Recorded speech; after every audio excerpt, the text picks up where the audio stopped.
It's springtime, and we all know what that means, allergies. Spring allergies, there's no place that's worse than Dallas. We've all seen the construction on Woodall Rogers Freeway, but what's really going on? And Erykah Badu bears it all, literally. All this and much more coming up on your Daily Update. Which Hilltop coach had some choice words for opposing fans Saturday night? We'll give you the scoop after this. All this week, you can see stories from SMU TV's own on the local CW Channel 33. The video packages air as a part of a special Campus Eye View feature between 9 p.m. and 10 p.m. each night. We're off to class. Have a great day.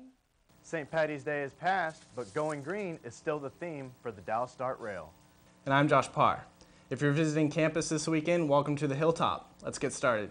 It's a big weekend on campus. The first ever Spring Arts Weekend kicks off tonight.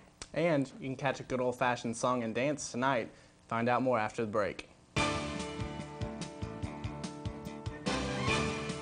Jesse James, husband of Oscar-winning actress Sandra Bullock, apologized Thursday for allegations he had an affair. In his apology, the reality TV star took full responsibility for his family's heartbreak, but said the vast majority of the allegations were untrue and unfounded. The allegations surfaced after tattoo model Michelle McGee spoke with In Touch magazine. She claimed she had been dating James while Bullock was filming The Blind Side. James and Bullock have been married for 5 years.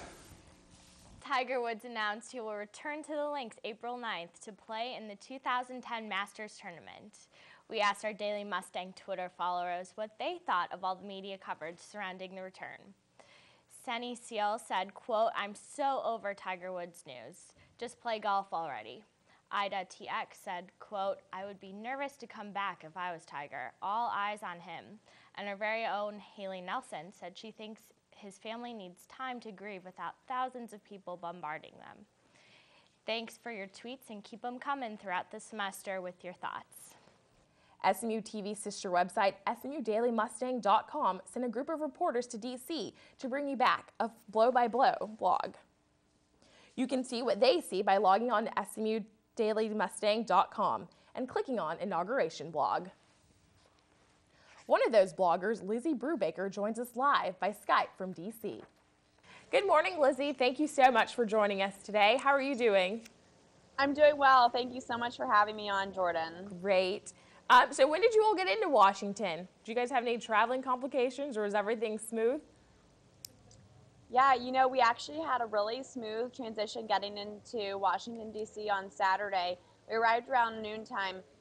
It was a little hard getting up at 4 a.m. We were expected to treat it like an international flight, but there really was no trouble getting through security or anything like that, so it was really smooth. And when we arrived in Reagan, it was almost like a calm before the storm.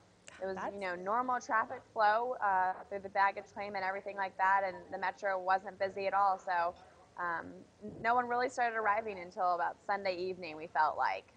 That's good. That sounds really good. So what are your plans for today? Today is obviously the big day, but what are the plans? What do you have going on? Yeah, you know, in actually just a couple of minutes, I'm heading out of the hotel to take the metro and go stand in line for a couple hours, I believe, to get through security and get into my seats. Luckily, unfortunately, only 10 of us out of 21 students that are here receive tickets to the actual swearing-in ceremony. Everyone else will either be on the mall with the rest of the public looking at the jumbotrons, which is almost a better view, or going to Andrews Air Force Base for George Bush's send-off. Wow, sounds amazing. Thanks again so much for joining us again. Thanks so much for having me back on the show, Jordan. So let's get straight to the point. 3 million people were expected yesterday. The actual numbers haven't come in, so we don't know the exact number. Needless to say, there were a lot of people there. Did you guys experience problems with overcrowding or getting to your seats, even though you did have tickets? Yeah, you know, they actually turned away over 1,000 people who were ticket holders, like myself. They simply said that they oversold the seats, handed out too many tickets to congressmen and senators, and they just said, sorry. Transportation was tough. It was a lot of walking and a lot of taking the metro. There was a lot of security on the metro to protect the people. One woman did unfortunately fall into the tracks, but she is okay. daughter of John and Nancy Anderson, who are SMU alumni and who were very heavily involved in student life when they went here and continue to be big supporters of student life. Is diagnosed with aplastic anemia, and she is in potential need of a bone marrow transplant. So they had contacted SMU about this and said that their daughter is kind of a representation of the 6,000 plus people throughout the world who are in need of bone marrow transplants, who need it to save their lives. So I thought it was a great cause, and especially with the SMU connection, and especially because Mr. and Mrs. Anderson were so involved with the university and continue to be, that if we just do this together, had a 3-day event, got as many people to do it as possible, and maybe find one person on our campus who's a match and would have the potential to save a life. And why should students participate? I mean, I think their advertisement says it all. Like, you could be the one to save a life. I know we're capable of stepping up to these challenges, and I think that many of us here are very, very lucky, and with that comes a responsibility to give back to those in need, especially when those in need is a part of our SMU family. Your next interview might be on webcam. SMU TV's Natalie Stevens joins us via Skype with more. Good morning, Natalie. Tell us what exactly started all of this. Good morning, Quinn. If you're job searching, you don't want to restrict yourself to the area around you just because you can't afford to fly somewhere. It's no longer a hassle for your area. It's no longer a hassle for companies to have to fork out enough money for the interviews. Webcam interviews are better for you and the company to save money. But how can a web interview really replace a face-to-face interview?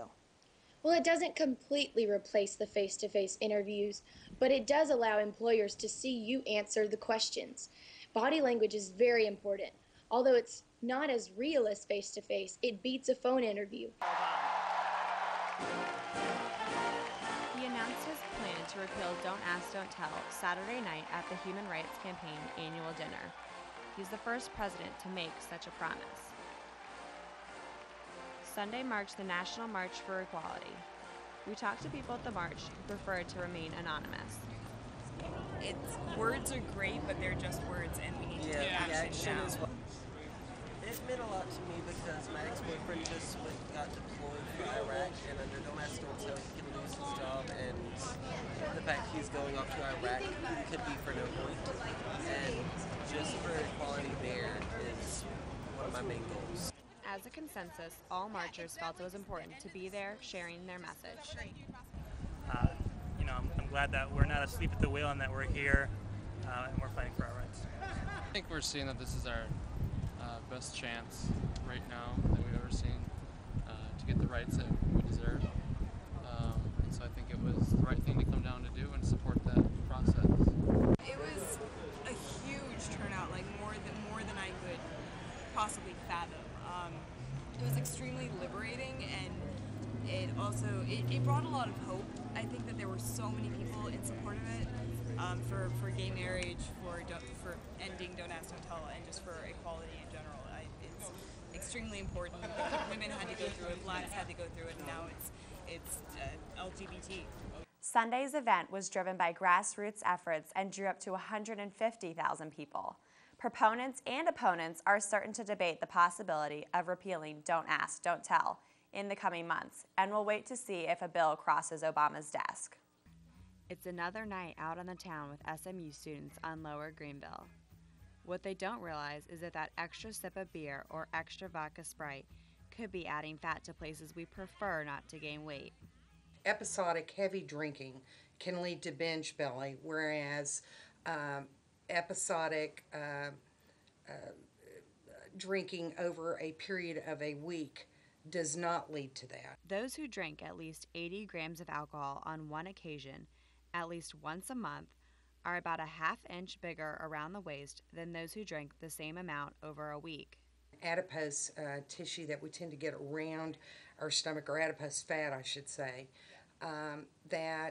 binge drinking tends to lead to putting on the weight there. Jack, a recovering alcoholic, spoke at SMU during Alcohol Awareness Week to share his story of binge drinking and how he is overcoming it. Binge drinking was about consuming to the point of not remembering. Jack dealt with a binge belly by working out. I tackled exercising like I did drinking and using drugs, and so I'd overdo it. He continues to struggle as a recovering alcoholic with the problems drug and alcohol caused in his life. It poured on a lot of troubles, and it made me never deal with my actual problems. For SMU TV, I'm Elisabeth Brubaker.